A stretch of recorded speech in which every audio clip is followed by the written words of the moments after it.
Hi girls, this is Willa. I am so excited to continue our investigation together. Thank you for sharing pictures of last week's fingerprint projects with Kayla and me. Did you have a chance to take the fingerprints of anyone else in your family? Were you able to see who had a loop, whirl, or arch pattern? It is very interesting to investigate even the tiniest differences, things that make each of us unique. Isn't it? Today we are going to work on our observation skills.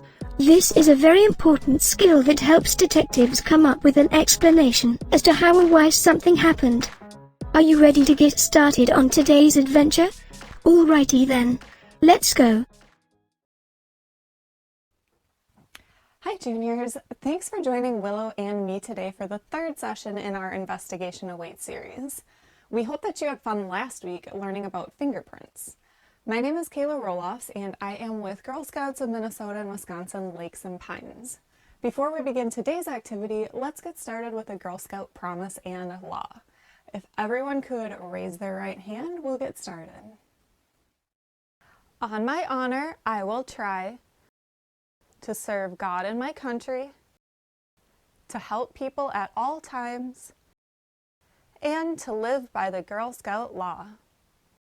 I will do my best to be honest and fair, friendly and helpful, considerate and caring, courageous and strong, responsible for what I say and do, and to respect myself and others, respect authority, use resources wisely, make the world a better place, and be a sister to every Girl Scout.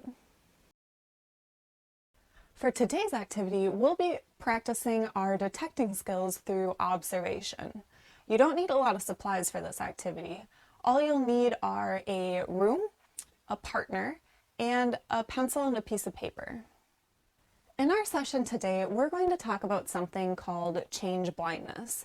Do you have any guesses as to what that might be? Change blindness is what detectives might call a situation in which someone doesn't notice that a big part of their surroundings has changed. This can even include the identity of the person right in front of them. When detectives solve crimes, they have to look at a variety of information to make an educated guess about what happened. Have you ever tried to solve a mystery? Maybe it was who took the last cookies from the jar, or how something broke in an empty room.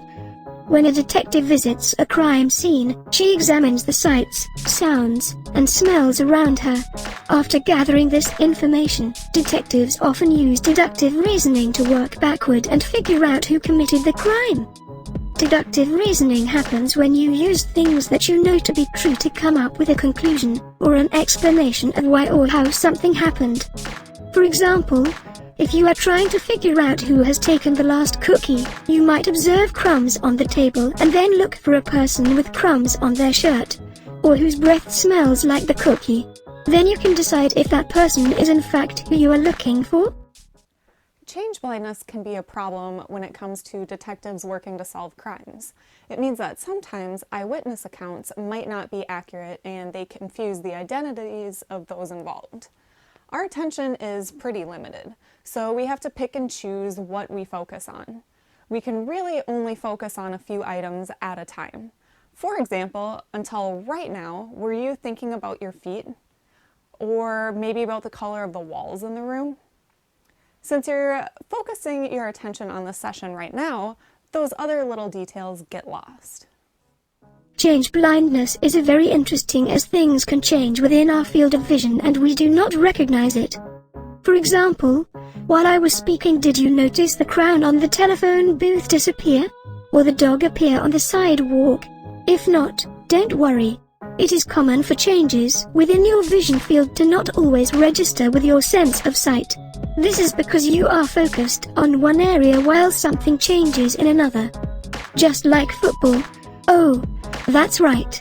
You call it soccer. Training our eyes and brain to be more observant of our surroundings take practice.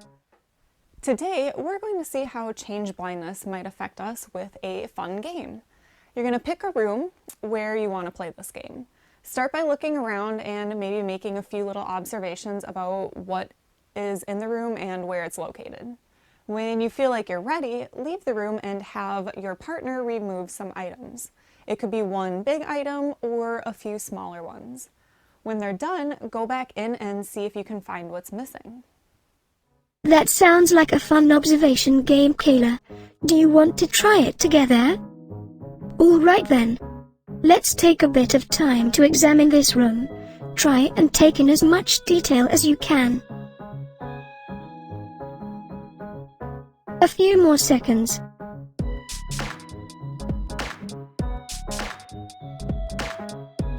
That went fast, didn't it? Do you think you'll be able to notice what's changed? Be sure to write down what you think is different on your paper.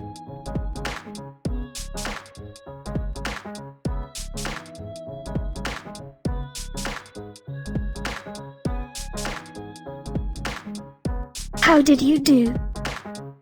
There were 11 changes between the two rooms. Let's look at them side by side. Can you spot what is different now? It is a bit easier when you can see both at the same time. Here they are.